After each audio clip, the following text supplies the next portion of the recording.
Donc je vais tâcher de vous expliquer aujourd'hui comment on peut produire un spectacle à Paris, comment jouer un spectacle à Paris pour une jeune compagnie. Donc à Paris, il faut bien distinguer le théâtre public du théâtre privé. On va s'intéresser plutôt au théâtre privé. Dans le théâtre privé, il y a des gros théâtres privés qui sont réunis au sein d'un syndicat national des théâtres privés, syndicat national du théâtre privé. Et ensuite, il y a une myriade de petites salles. Alors, les salles réunies au sein du théâtre privé sont des grosses jauges, des spectacles faits pour des gros spectacles, des prods de plusieurs centaines de milliers d'euros. On va plutôt s'intéresser là pour démarrer à des petites jauges, donc à des petites salles. À Paris, il y a plus d'une centaine de petites salles qui ont des jauges entre 50 et 150 places. La jauge, je vous rappelle que c'est la capacité du théâtre. Donc on va s'intéresser au fonctionnement de ces petites salles. Quand on est une jeune compagnie, on a envie voilà, de jouer son spectacle, de le faire jouer pendant quelques semaines. Comment ça marche? Eh bien en fait, il y a trois schémas différents. Soit un schéma de location pure du théâtre. On vient, on loue le théâtre et on paye un prix fixe et toute la recette est pour nous. Il y a un deuxième schéma qui est une co-réalisation avec minimum garantie. C'est une forme de location déguisée comme la première fois, mais avec un partage de recettes une fois le minimum garanti pourvu. Et il y a enfin une troisième forme qui est une co-réalisation sans minimum garantie. Et ça, c'est le top. Ça veut dire, je viens jouer mon spectacle, on partage la recette après paiement des droits d'auteur, 50-50 en général, et j'ai pas de minimum garanti. Je prends moins de risques pour la compagnie. Attardons-nous sur le premier cas, le cas de la location pure. Le coût de location pure d'un théâtre, sans partage de recettes derrière, ça va dépendre de sa jauge. Donc une jauge de 50 places en général va pouvoir coûter quelques centaines d'euros, j'ai envie de dire 300, 400 euros. Et puis plus on monte, autour de 70-80 places, on va peut-être être autour de 500 euros en moyenne. Après, ça va dépendre du quartier, du prestige du quartier ou du théâtre. Et puis jusqu'à une centaine de places, où on peut être dans un coût 100-120 places, autour de 800 euros, parfois 1000 euros. Là, on est en location pure. N'oublions pas qu'on loue un créneau. Je joue à 19 h, je joue à 21 h.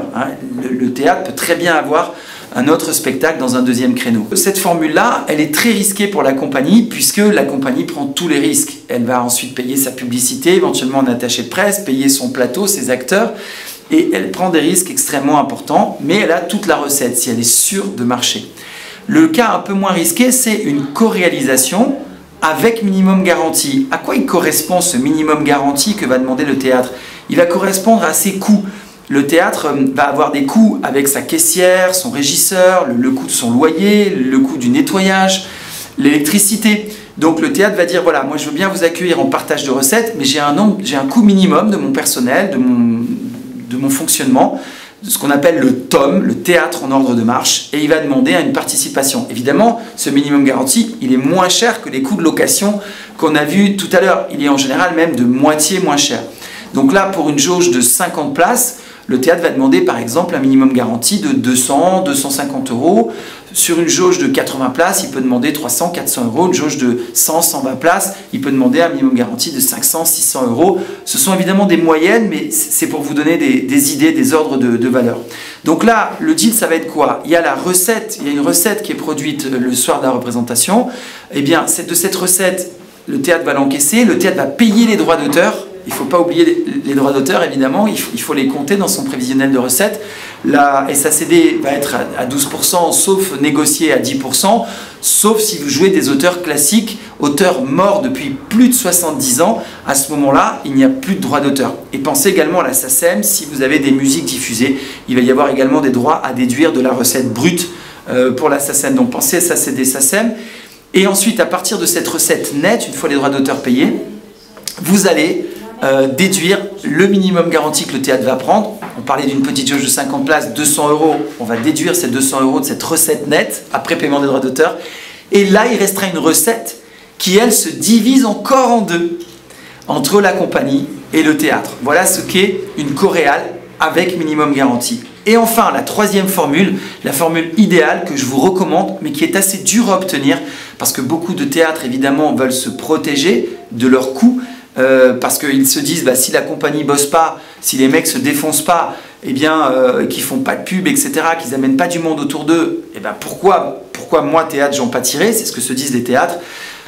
Mais donc l'idéal, c'est d'obtenir une coréale sans minimum garanti. Et ça veut dire quoi? Ça veut dire que votre recette le jour J, une fois que vous avez payé vos droits d'auteur, vous faites un vrai partage, 50-50, ou autre. Certains théâtres proposent que la compagnie ait 60% et eux 40%, donc là aussi il y a un deal à mener, mais sans minimum garantie.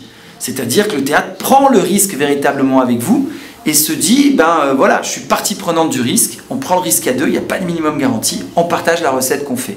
Donc c'est évidemment le schéma le plus important. Cette exploitation parisienne dont on vient de parler, elle est extrêmement utile. Pourquoi? Pour espérer exister, faire venir des journalistes. C'est un vrai tremplin pour démarrer dans le métier. Si on ne démarre pas en jouant, évidemment on ne peut pas se faire voir, on ne peut pas démarrer, on ne peut pas trouver un agent, on ne peut pas espérer jouer dans des prods plus importantes. Donc c'est une vraie vitrine pour trouver un agent, pour également faire venir des castings pour qu'ils vous voient jouer, faire venir son réseau, des pros pour qu'on vous voit jouer, espérer jouer ensuite des spectacles de plus en plus et plus importants. Et c'est aussi une façon de montrer son spectacle à des tourneurs ou à des acheteurs en région, dans toute la France, et espérer faire une petite tournée, espérer vendre des dates dans différentes salles. Alors l'exploitation à Paris, évidemment, elle est essentielle pour ça, parce que c'est là que passent les acheteurs, mais il y a aussi l'exploitation à Avignon. Et ça va faire l'objet d'une prochaine vidéo, comment produire son spectacle à Avignon, comment jouer son spectacle à Avignon, comment ça marche et comment mettre toutes les chances de son côté.